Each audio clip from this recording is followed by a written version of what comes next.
O cara estupra e tem direito à visita íntima. A cadeia se torna um motel. O outro pega uma família, destrói uma família, mata o pai, mata a mãe, mata o filho. E tem direito à progressão de regime por bom comportamento. Ele deveria ter bom comportamento antes. Se ele está lá no sistema prisional, ele não faz mais que sua obrigação.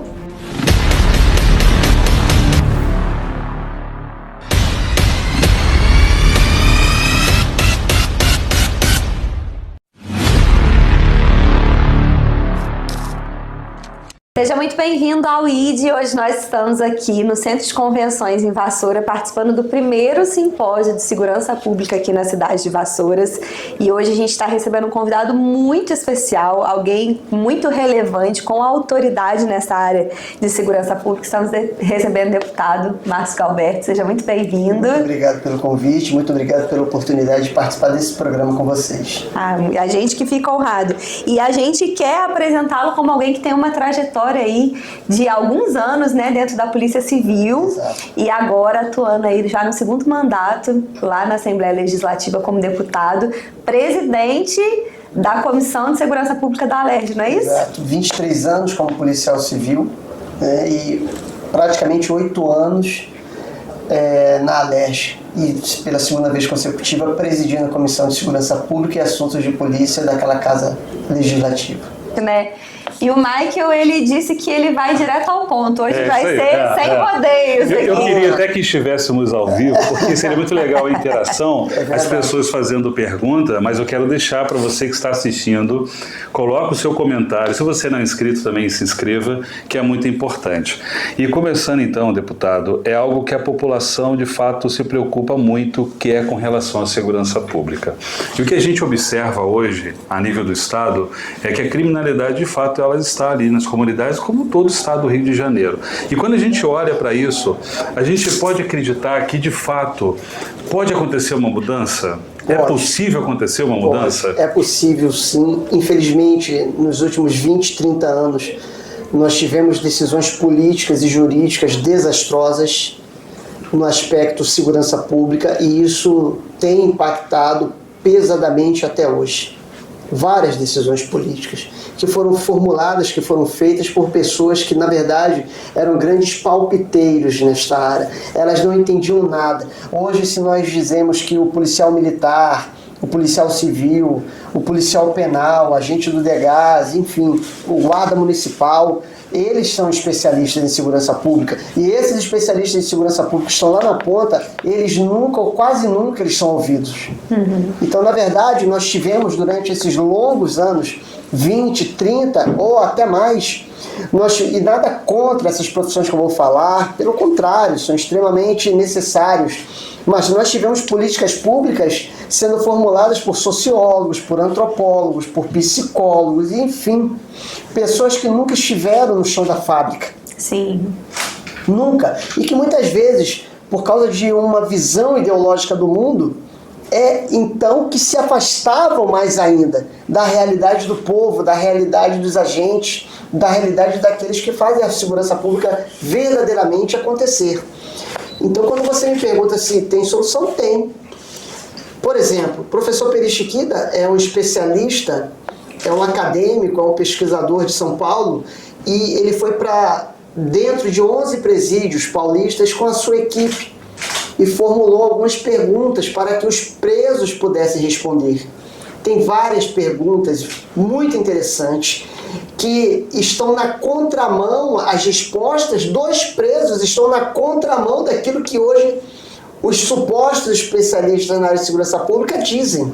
Sim. E uma das perguntas era a seguinte: na sua opinião, esses pesquisadores perguntando para os criminosos dentro dos presídios, na sua opinião, o que deveria ser feito para que pessoas não cometessem crimes?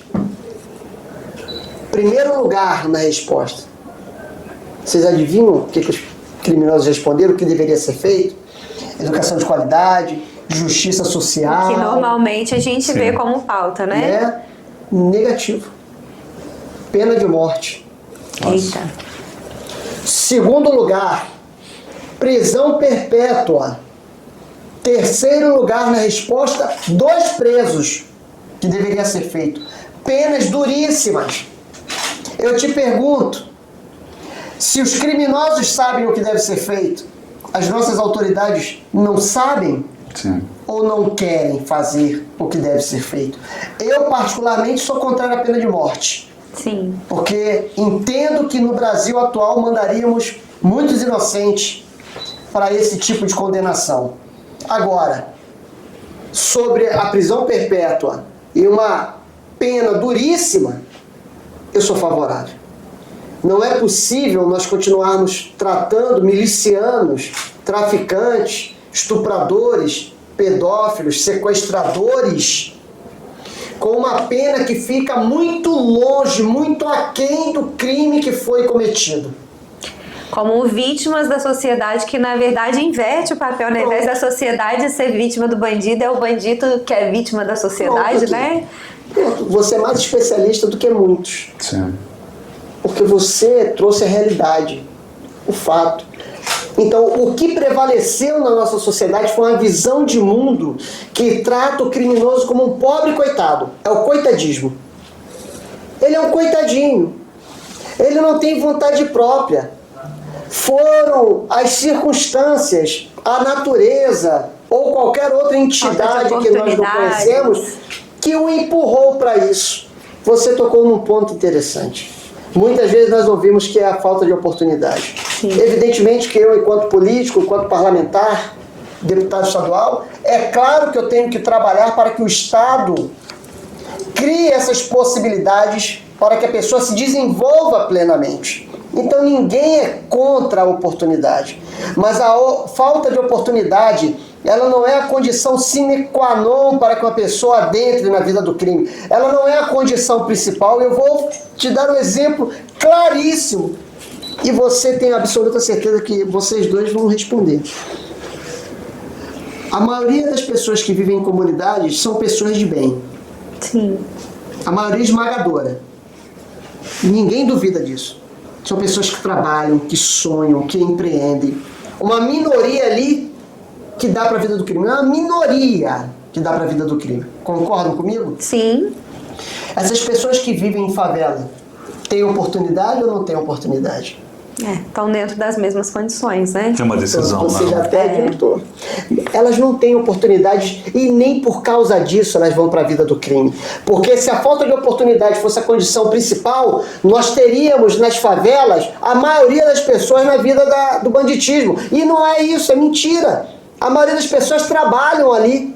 Então não é a falta de oportunidade que leva a pessoa, é a opção. A pessoa opta por aquilo. Sim.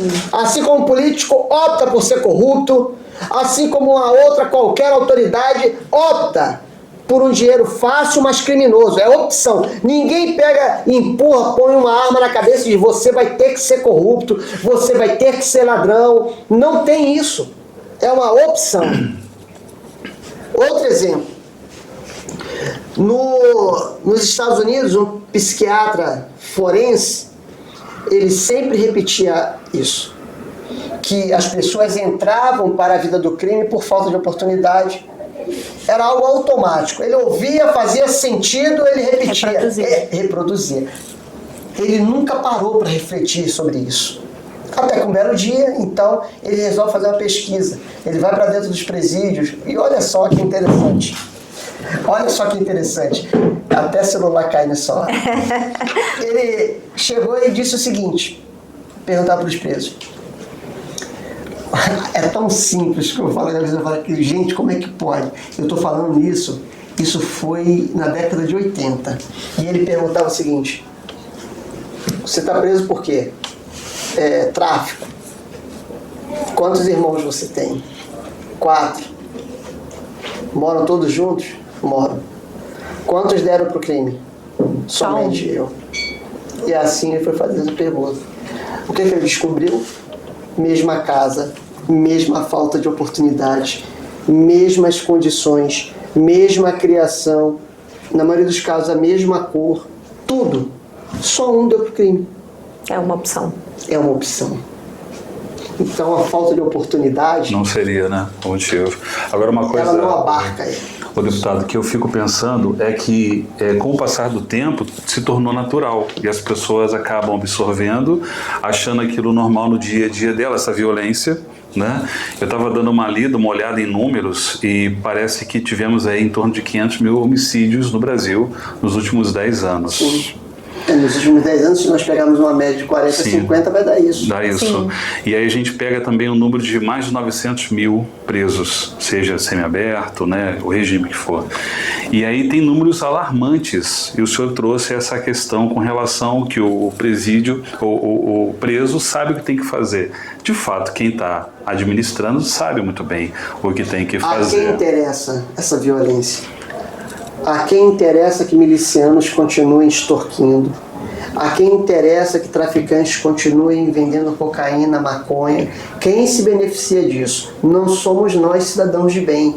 Mas quando você tem o Comando Vermelho faturando aproximadamente 10 bi por ano, você pode imaginar que tem muita gente se beneficiando disso.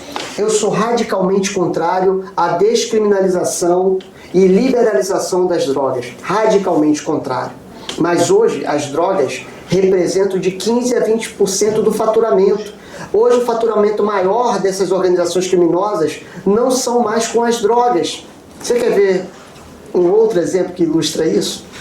Digamos que na Rocinha tenham 100 mil habitantes. Sim. Se a gente tiver ali 1% que usa droga, é muito. Quantos usam internet na Rocinha? Sim. Serviços, né? Quantos usam gás? Quantos consomem água? Você entende que eles... É uma indústria muito maior do que a droga, né? Se tornou algo muito maior, né? E isso faz com que também seja mais grave o tipo de crime, porque eles têm muito dinheiro. Muito dinheiro. Então hoje milícia e tráfico fazem a mesma coisa. E eles visam ao lucro.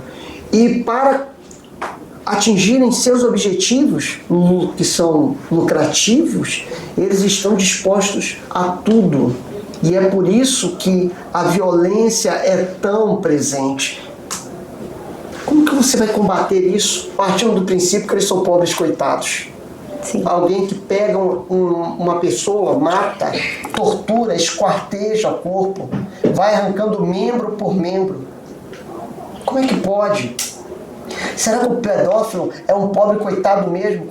É uma pessoa apenas sem juízo, que estupra barbaramente, como eu peguei um caso, uma criança de 2 anos, que a criança foi obrigada a passar por uma reconstrução do ânus e do ímen. Meu Deus. Será que eu vou tratar isso como um pobre coitado? Será que eu vou ter mais dó do criminoso, desse bárbaro, do que da criança? E vejam, em nenhum momento aqui eu estou falando bandido bom, bandido morto, nada. Não estou falando em tortura, pelo contrário. Eu não quero nada dessas fanfarronices. Agora eu quero que eles possam ter a pena adequada ao crime que cometem. Bandidos de alta periculosidade, como traficantes, milicianos, estupradores, todos esses que eu já citei, não podem ter direito à saidinha. Isso é um escárnio. A outra matou os pais e teve direito à saidinha no dia da mãe. É um deboche. Gente, o que é isso? Né? Sim. O cara estupra e tem direito à visita íntima. A cadeia se torna um motel.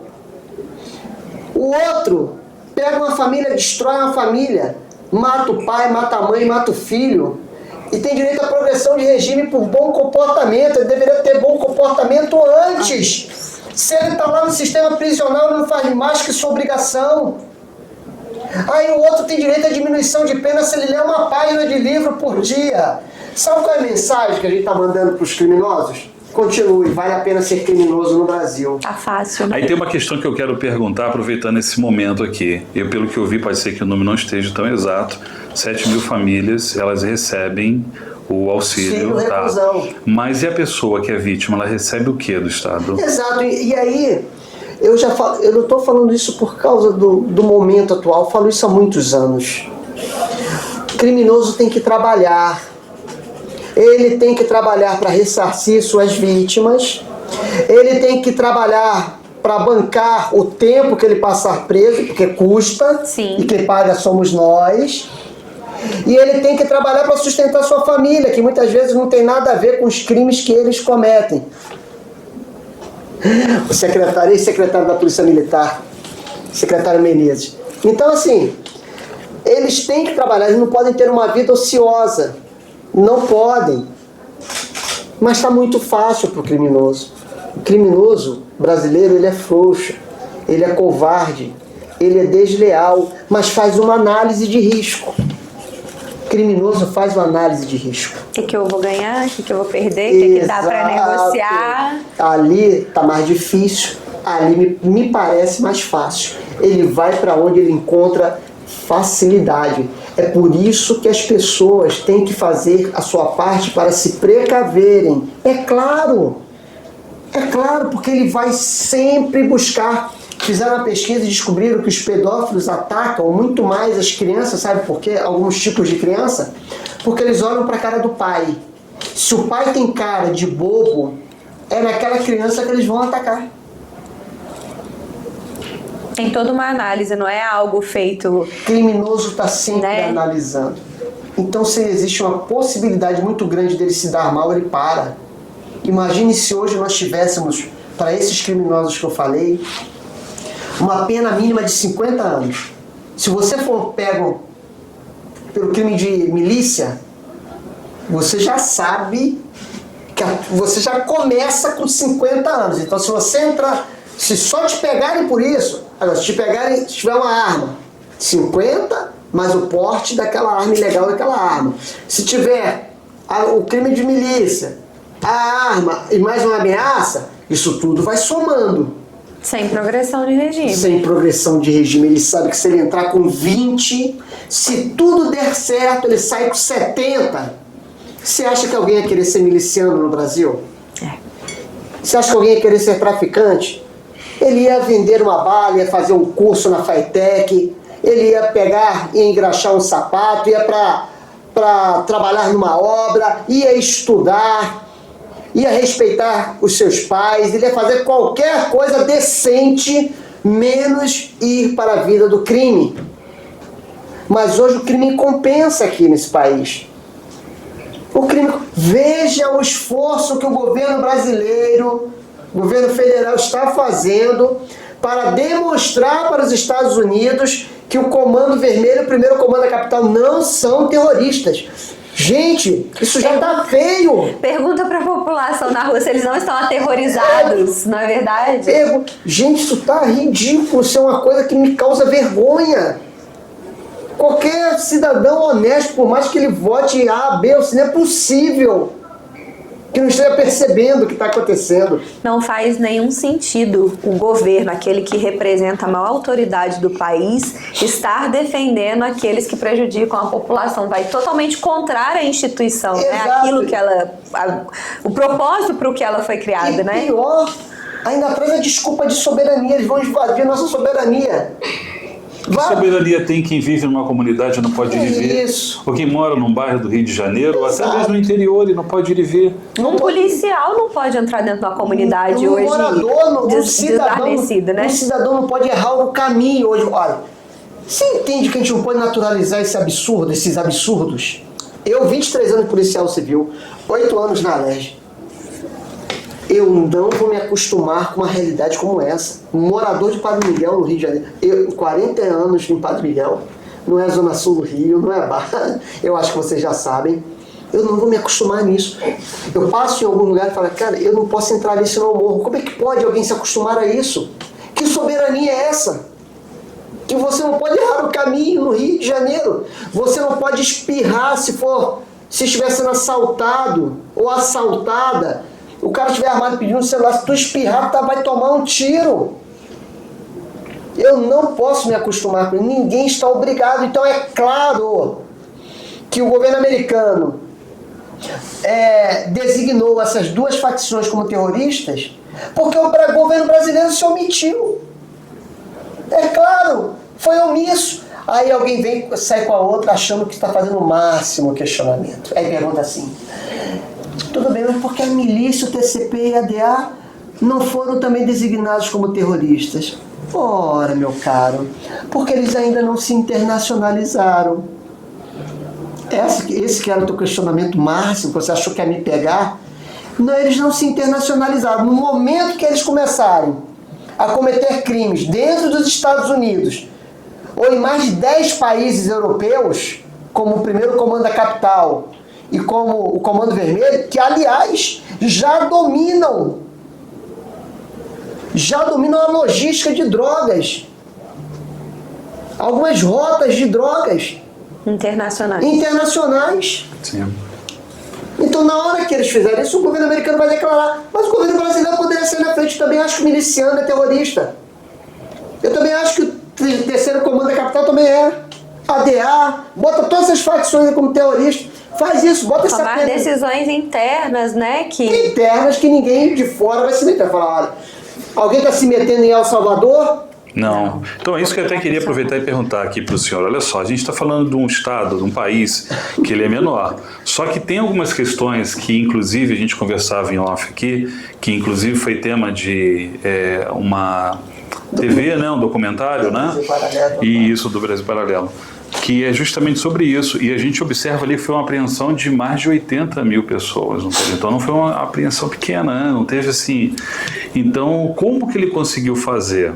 A gente observa que foi em etapas e parece que ele foi apertando, dobrando, até que... Mas o que é muito interessante é a gente observar que a população em si, quando perguntada, ela fala, hoje a gente tem segurança. 90% de aprovação do teu presidente.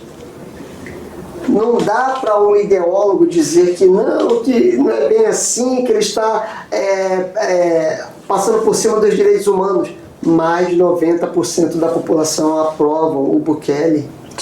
Contra fatos não há argumentos, não há né? argumentos, só vai existir narrativa. Mas não tem como. Aqui aconteceu as operações do Complexo da Penha e do Alemão. Sim. No momento seguinte fizeram a pesquisa. Mais de 80% dos moradores de favelas e morros queriam a mesma coisa na comunidade. Na sua comunidade. Interessante que a comunidade ela abraçou mais do que o geral, né? Parece que na TV deu um percentual 60 menor. e pouco, a população como um todo 60 e pouco, mas ainda tá legal. Sim. Mas quem mora lá dentro, mais de 80 apoiando. Ou seja, aquelas pessoas dizendo, nós vivemos oprimidos, a gente não quer isso mais não. É importante ressaltar isso, né? Porque às vezes, acho que para quem olha de fora, pensa que ali todo mundo compactua, todo mundo já se acostumou, todo mundo já se ambientou com aquele ambiente do crime. E isso não é a verdade, né? Ali as pessoas querem segurança também, Exato. Elas também querem serviços públicos chegando, né? Perfeito. Aquelas pessoas vivem oprimidas, cara. Vivem uma vida que não deveriam, indigna. Nós precisamos retomar esses territórios. No primeiro momento é inegável, nós teremos que ter uma ocupação policial porque o tipo de criminoso que está lá dentro não vai sair no amor. Sim. Não vai. Então nós teremos que ter, em áreas de milicianos e de traficantes, uma ocupação policial. Mas junto com a ocupação policial, uma ocupação religiosa. Religiosa, mas o Estado é laico, O Estado é laico, mas não é laicista. O Estado é laico, mas não é agnóstico. O Estado é laico, mas não é ateu. E quem está lá fazendo as vezes do Estado dentro dessas áreas são as igrejas. Tirem as igrejas lá de dentro, vocês vão ver o que é o caos. Eu não tenho dúvida nenhuma. Então, ocupação policial, ocupação religiosa, ocupação social, ocupação educacional, ocupação cultural, ocupação tecnológica, ocupação urbana / urbanística. E se eu esqueci alguma? Não é uma ação isolada, é um conjunto, né? Mas precisa da ação da segurança pública primariamente. Não tem como. Talvez há 50 anos atrás a gente pudesse colocar a ocupação policial lá pro final da fila. Hoje no PEC tá. Não tem como. Agora, deputado, quando estava em atuação ali na Polícia Civil, olhando a política brasileira, eu creio que em algum momento o senhor deva ter criticado alguma ação. Quando o senhor entra dentro agora da Assembleia Legislativa, o que o senhor observa que não era tão fácil assim como parecia? Uma coisa que eu observava, que eu continuo observando, eu estava fora, é a famosa falta de vontade política. Por exemplo, o problema da educação é a falta de dinheiro? Não. Da saúde? Não é. É falta de uma boa administração desses recursos. É falta de honestidade. E aí muitas vezes nós damos o nome de falta de vontade política para não ter que esmiuçar essas questões. Então a gente fala falta de vontade política, a pessoa já entende. Quando eu vou para a LERJ, eu percebo que muitas coisas é falta de vontade política, de interesse mesmo, de amor aos seres humanos. A política não é profissão, a política é vocação. Ou você tem ou você não tem. Quem não gosta de lidar com seres humanos não pode estar na política. Quem não ama ser humano não pode estar na política, não pode estar no serviço público. Porque tem gente que não se acha servidor público. Mas é. O político é um servidor público estadual. O juiz e o desembargador são servidores públicos estaduais. O governador, o prefeito, são servidores públicos ou do município, ou do estado, né? Ou federal, dependendo de quem ele é. Se ele for chefe do Poder Executivo, dependendo, né, da esfera de sua atuação, de competência, mas ele é um servidor público. Então nós precisamos compreender isso. A política não é status, a política não é poder. Eu não entro para a política porque eu vou ter muita mulher, porque eu vou ter direito a camarote, porque eu vou ter carro à minha disposição. Eu entro para a política para servir. Então, se as pessoas não entrarem imbuídos desses sentimentos, desses valores, desses objetivos, não darão certo. E isso eu percebo clarissimamente todos os dias no campo político. Clarissimamente. Falta esse amor, falta esse cuidado. Tem dinheiro. Se nós colocarmos um analfabeto bem intencionado, um analfabeto com sabedoria, como governador do estado, ele souber montar uma boa equipe, o Rio de Janeiro voa. Então dá para fazer. Dá para vencer a guerra contra a violência. Dá para a gente ter esperança. Dá para ter esperança. Agora o desafio não maior, precisem ir para Miami, nem para Portugal, nem para Itália. Vamos ficar e lutar para o nosso país. Desafio maior, como policial civil ou como representante na LERJ? É a pergunta de 1 milhão. Eu acho que hoje, como parlamentar, eu posso um pouco mais. Eu tenho mais liberdade do que se estivesse como inspetor. Eu tenho certeza que as coisas que eu falo hoje como parlamentar, e as pessoas acham, mas falar não adianta. Não, mas o instrumento de trabalho de um parlamentar é a sua fala. Esse é o instrumento de trabalho. As outras coisas são acessórias. Então adianta sim. Adianta e adianta muito. Então hoje eu tenho liberdade para falar. Se eu estivesse hoje na polícia, eu não teria tanta liberdade assim. Eu não teria liberdade para brigar por algumas coisas que eu brigo, para comprar as guerras que eu compro. Então hoje, na vida política, nesse aspecto de denunciar, de fiscalizar, é muito mais simples. Eu não devo tantas satisfações para cima. Quanto policial, você tem uma hierarquia que você tem que respeitar, você não faz o que você quer, quando quer. Sim. Como parlamentar, observando a lei que existe, eu posso fazer o que eu quiser. É uma liberdade maior, tanto de fala quanto de ação, né? De fazer coisas que vão ser mais abrangentes, né? Mas o sentimento do policial civil ainda é o mesmo, porque você tocou numa palavra que eu acho muito interessante, servir. Dentro da polícia, dos serviços militares no geral, né? O servir, ele é algo muito aflorado, a gente vê isso, né?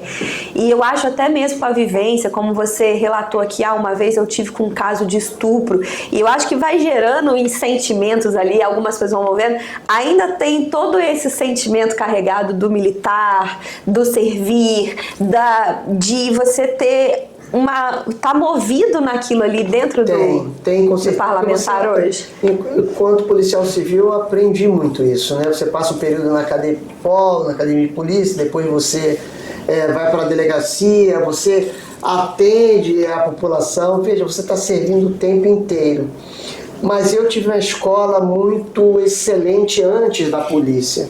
Então, veja, Eu não menosprezo, pelo contrário, eu acabei de dizer que a polícia também fez parte desse processo formativo da minha vida. Mas eu tive primeiro uma base familiar muito forte, pais muito presentes, que me educaram muito bem. Me educaram muito bem, graças a Deus, me amaram, me deram aquilo que eles podiam naquele momento, né? Nada de luxo, nós sempre fomos pobres, mas educação, amor e correção jamais faltaram. Era o que eu precisava. Muito importante. Depois, com 17 anos, eu volto para a Igreja Católica. E aí fui fazer catequese, fui fazer crisma e, enfim, viver tudo aquilo que o catolicismo prega. Foi também um processo formativo que continua até hoje, né? Eu sou catequista há mais de 30 anos. Então, a minha formação católica também, ela me ajuda demais. Eu costumo dizer que os meus acertos eu devo a Deus, a minha família e a Igreja Católica, e os erros, né, de quem? Os erros são meus, né? São frutos dos meus pecados. Esses três não tem nada a ver com isso. Quando eu erro, a igreja, a minha família e Deus não tem nada a ver com isso. Então, eu posso dizer para você que, graças a Deus, essa minha formação me ajudam demais, porque ninguém é neutro, ninguém é uma folha branca. Imparcialidade, isso é uma historinha para boi dormir, nunca mais acordar. A pessoa sempre parte daquilo que ela acredita. Sim. Não tem jeito. Ela sempre parte. Nossos professores na escola, na faculdade, eles sempre partiam daquilo que eles acreditavam, a visão de mundo deles. Verdade. Né? Eu, na política, eu parto daquilo que eu acredito. Eu acredito em Deus, acredito na educação que meus pais me deram e acredito naquilo tudo que é a doutrina da Igreja Católica, como a Igreja Católica ensina nós vermos os seres humanos, enfim. Então eu tento levar esse aprendizado para dentro do campo político, onde quer que eu esteja. Agora, para a gente encerrar, uma pergunta que eu acho que é muito importante, até nessa pauta que o senhor trouxe. A questão da fé. Vendo tantas atrocidades, tanta maldade e às vezes dentro da alergia esse embate tão grande, como guardar essa fé? Como manter essa fé? Num campo de concentração nazista, Auschwitz, quando começaram então a entrar nesses lugares, descobriram que tinham escrito, um judeu escreveu com seu próprio sangue: ainda que eu não veja o sol, eu sei que em algum lugar ele está brilhando. Né? Então, a esperança cristã é mais ou menos isso. Mesmo quando em alguns momentos eu não consigo ver a saída, eu acredito que, pela minha fé, que não é um pensamento positivo, que é uma pessoa, eu acredito que a saída existe, eu acredito que Deus vai me mostrar o caminho e é nele que eu me apego. Também nesses momentos de crise, quando o mundo parece que está desabando, sim, a fé, ela é um sustentáculo inquebrantável. Eu sinto a pressão, evidentemente. Se o próprio Senhor Jesus Cristo sentiu, quem sou eu para não sentir? A gente se preocupa, fica angustiado, às vezes demora mais a dormir. Enfim, eu sinto isso tudo. Mas eu não paro nessas sensações, eu não paro nessas minhas fraquezas, nessas minhas debilidades, porque eu acredito que com Deus é possível fazer proezas e que aquele que crê no Senhor Jesus Cristo, nele é mais do que vencedor. Concluindo, tem uma passagem do Evangelho de São João que diz o seguinte: Jesus diz: no mundo tereis aflições, mas tende coragem, eu venci o mundo. Então, é assim, a gente se apega nele e caminha. Entendendo que podemos vencer todas as lutas. Todas. Embora essa luta da segurança aí seja grande, é possível, né? O cristão, ele faz parte de um exército invencível. O exército cristão não pode ser derrotado. Porque o nosso chamado, ainda que estejamos aqui na terra e devamos fazer tudo, é claro, aqui tem muita coisa boa, mas nós somos cidadãos do céu. Então, ainda que aparentemente nos vejam como derrotados, mas a vitória final é em outro plano. Sim. Para um cristão. Né? Jesus, quando foi crucificado, também pareceu que ele tinha sido derrotado. Pareceu que ele tinha sido derrotado. né? Mas mais um pouquinho à frente, 3 dias depois, ele venceu a morte, venceu o diabo, venceu o pecado e ressuscitou. Então, é isso. Muito obrigada. Eu que agradeço. Foram minutos prazer. preciosos aqui, Verdade. né? De aprendizado sobre segurança, sobre fé, sobre a luta que nós, como moradores aqui do estado do Rio também estamos engajados nessas lutas, também queremos ver, né, um estado melhor, um Sim, estado é o desejo de todos, seguro, né? E foi um prazer, viu? Muito obrigado, estou à disposição, contem comigo, estou para servir, sabe? Vassouras é um município maravilhoso, essa região aqui, toda ela, é uma região muito maravilhosa e eu fui eleito como deputado do estado e não de um município, muito menos de um bairro, então Sim. contem comigo. Muito Obrigado. obrigada. E a você que está assistindo esse episódio, convido mais uma vez a deixar o seu comentário, de onde você está assistindo, a sua curtida, o seu compartilhamento e a sua inscrição também. Obrigado por assistir esse episódio do ID aqui em Vassouras. Até o próximo.